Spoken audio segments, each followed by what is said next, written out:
जरी हा सोहळा अयोध्येतला असला तरी देखील संपूर्ण देशभर उल्हासाचं वातावरण आहे। अयोध्येतलं आणि राज्यातलं हे मंगलमय भक्तिमय वातावरण आपल्यापर्यंत पोहोचवण्यासाठी साम टीव्हीची टीम सुद्धा सज्ज आहे। अयोध्येतून प्रमोद जगताप आहेत, मुंबईमधल्या वडाळ्याच्या राम मंदिरातून आपल्यासोबत रुपाली बडवे आमच्या प्रतिनिधी आहेत, नागपूरमधल्या प्रसिद्ध पोदारेश्वर मंदिरातून माहिती देणार आहेत पराग ढोबळे, तर नाशिकच्या काळाराम मंदिरातून आपल्यासोबत आहेत अभिजित सोनवणे। यांच्याकडून आपण या संदर्भातली सर्व अपडेट घेणार आहोत। सुरुवातीला प्रमोद जगताप यांच्याकडे मी जाते। प्रमोद, अयोध्येमध्ये दिवाळीसारखा माहोल आपल्याला बघायला मिळतोय, कुठपर्यंत तयारी पोहोचलेली? अवघे 24 तास आता उरलेले आहेत।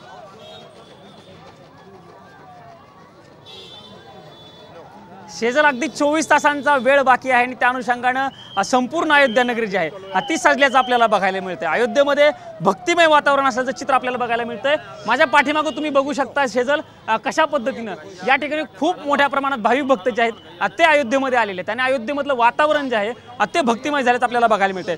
काही तरुण आहेत माझ्यासोबत जे महाराष्ट्रातून आलेले आहेत आणि महाराष्ट्रातून जे सायकलवरती खरं तर प्रामुख्याने आलेले आहेत। शिवनेरीवरून एक तरुण आलेला आहे आणि महाराष्ट्रातील शिवनेरीची माती, छत्रपती शिवाजी महाराजांची माती घेऊन अयोध्येमध्ये हा तरुण आलेला। आपण त्याच्याशी बातचीत करूया। तुझं नाव सांगाल तुमचं आणि तुम्ही कधीपासून निघाले होते आणि काय भावना तुम्ही अयोध्येमध्ये पोहोचला? छत्रपती शिवाजी महाराजांची पावन माती घेऊन तुम्ही अयोध्या नगरीमध्ये पोहोचलेला आहात। मी 5 जानेवारीला धनकवडी पुण्यातून निघालो, तिथून मी सरळ शिवनेरीला गेलो, तिथून पवित्र शिवजन्मभूमीची माती आणि तिथलं जल घेतलं आणि तिकडनं शिवजन्मभूमी तर श्रीराम जन्मभूमीपर्यंत आलो आहे सायकलवर। खरं म्हणजे ही सायकल यात्रा माझी अयोध्या विजय उत्सव सायकल यात्रा आहे। सगळे सांगतात की 500 वर्षापासून हा संघर्ष आहे, पण हा त्याच्या पण अगोदर आहे। 1033 मध्ये गजनीच्या मोहम्मदाचा भाचा सालार महसूद होता, त्याने अयोध्येवर हल्ला केला होता। तेव्हा सोहेल देव 10 लाखाचं सैन्य घेऊन त्याच्याशी लढले, त्याला पराभूत केलं। त्यानंतर 1528 मध्ये बाबर आला, त्यावेळेस मेहताब सिंग, राजा रणविजय सिंग, त्यांचे कुलपुरोहित देवीदीन पांडे हे त्या ठिकाणी दारातीर्थ पडले। एवढंच नाही, 3000 स्त्रियांचं दळ राणी जयराज कुमारी यांनी उभं केल्याने अयोध्येसाठी संघर्ष केला। खरं म्हणजे अयोध्येतला हा संघर्ष खूप मोठा आहे। तुमच्या भावना आम्ही समजू शकतो, पण तुम्ही छत्रपती शिवाजी महाराजांच्या मातीमधून आले, तुम्ही कवी पण आहात। काही या सगळ्या अनुषंगाने काही तुमच्या भावना आहेत, काही कवितेच्या स्वरूपातल्या काही ऐकू शकताय ओळी आमच्या प्रेक्षकांसाठी? बस अयोध्या में है, उठो हिंदुओं वक्त आया है, इतिहास फिर से दोहराना है। हर गली हर चौराहे पे झंडा भगवा फहराना है। भारत की हर गली गली में गूंज उठा जयकारा था। अयोध्या संग काशी मथुरा का संकल्प हमारा था। हमने राम को वचन दिया था, राम लला हम आएंगे। सौगंध राम की कही थी, मंदिर यही बनाएंगे। हमने जो कही थी सौगंध आज इसे निभाया है। आकर देखो अवधपुरी में मंदिर यही बनाया है। शेजल ह्या भावना आहेत, हे बोलता येत नाहीये अशा पद्धतीच्या भावना आहेत तरुणांच्या। दुसरा एक तरुण आहेत, ते देखील महाराष्ट्रातून आले, ते दोघं सोबत चाललेत। तुमचं नाव काय आणि भावना काय, तुम्ही या ठिकाणी पोहोचले आहात? माझं नाव विकास जाधव आहे। मी 7 तारखेला निघलो होतो वाघोलीतून। 14 दिवस पूर्ण झाले मला। आज 15व्या दिवसाच्या आधीच आम्ही 10 वाजता अयोध्या नगरीत पोहोचलो आहे। 14 दिवसात जवळपास 1500 किलोमीटरची सायकलिंग। भावना काय, तुम्ही अयोध्येमध्ये पोहोचले हे सगळं वातावरण बघून? कारण की 500 वर्षाचा संघर्ष जे आपल्या पूर्वजांनी जे त्याग केले आणि ते आज आम्हाला म्हणजे आमचं सौभाग्य आहे की आम्हाला ते बघायला भेटते। त्या उपलक्षामध्ये मी सायकलिंग करत अयोध्येपर्यंत आलेलो आहे। निश्चित शेजल, आपण जर बघितलं तर ह्या भावना आहेत। खरं तर 500 वर्षाचा संघर्ष होता आणि तो संघर्ष आता पूर्ण होतोय। राम मंदिर अयोध्येमध्ये बनतंय।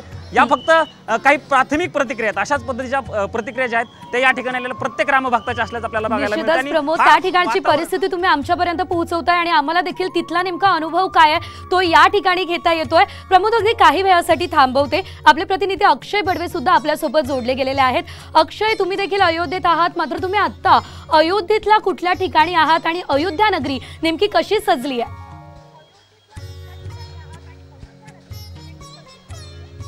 नक्कीच आपल्याला माहिती आहे की अवघे 24 तास राहिलेले आहेत। उद्या जो प्राणप्रतिष्ठा सोहळा जो पंतप्रधान नरेंद्र मोदी यांच्या हस्ते होणार आहे, उद्या बरोबर दुपारी 12 वाजता या सगळ्या कार्यक्रमाला सुरुवात होईल आणि त्यापूर्वी मी सध्या अयोध्येतील जानकी महालमध्ये उभा आहे आणि या ठिकाणी आपण जर बघितलं तर देशातील अनेक कानाकोपऱ्यातनं जे रामभक्त आलेले आहेत ते गेल्या अनेक दिवसांपासून या ठिकाणी आहेत।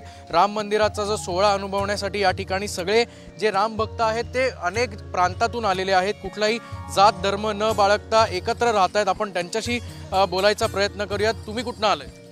आम्ही प्रभू रामचंद्राच्या पदस्पर्शाने पावन झालेल्या पुण्य आणि पावन झालेल्या नाशिक नगरीतून आलोय। कसं वाटतंय इथं आल्यानंतर एक असं एक दिवाळी आहे, जसं आपण एखादा म्हणजे सण कसा उत्साहात साजरा करतो तसं आम्हाला इथं आल्यानंतर एक सण साजरा होतोय। संपूर्ण महाराष्ट्रामध्ये जसा सण साजरा होतोय तसाच सण या ठिकाणी साजरा होतोय।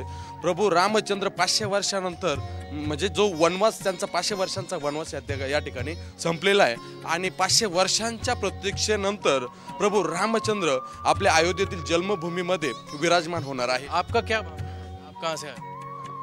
आम्ही पण महाराष्ट्रामधूनच आलेलो आहे। एकदम राम राज्य आहे इथं, असं एकदम मस्त असं वाटतंय। किती दिवसांपासून? आम्ही 2-3 दिवस झाले येऊन आम्हाला एकदम भक्तिमय वातावरण आहे। काय वाटतं? आम्ही पण नाशिकहूनच आलो आहे आणि आपली अयोध्या नगरी पूर्ण भगवी झालेली आहेत आणि खूप खूप आनंद होतोय अयोध्या नगरी पाहिल्यानंतर। तुम्ही कधीपासून आहात? आम्ही 4 दिवसापासून आलेलो आहे। खूपच सुंदर नियोजन आहे गव्हर्नमेंटचं आणि खूप चांगलं वाटलं, खूप आनंद वाटला आहे या राम मंदिर सोहळ्याला। तुम्ही आतमध्ये जरी जाऊ शकला नसलात तरी बाहेरून मंदिर बघून आलोय। खूप छान असं नियोजन आहे, खूप पोलीस प्रोटेक्शन वगैरे खूप छान आहे।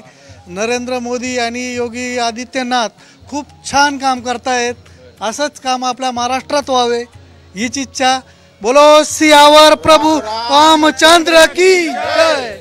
बघू शकतोय की मुखी श्रीरामाचं नाव आहे आणि अवघा आता काही तास उरले आहेत। जो मुख्य सोहळा आहे तो उद्या बरोबर 12 वाजता सुरू होईल आणि त्याआधी संपूर्ण अयोध्या नगरी जी आहे ती आता श्रीराममय झालेलं पाहायला मिळतंय। निश्चितच अक्षय, देशभरातून सर्व भाविक त्या ठिकाणी पोहोचलेले काही क्षणांसाठी थांबवतीये।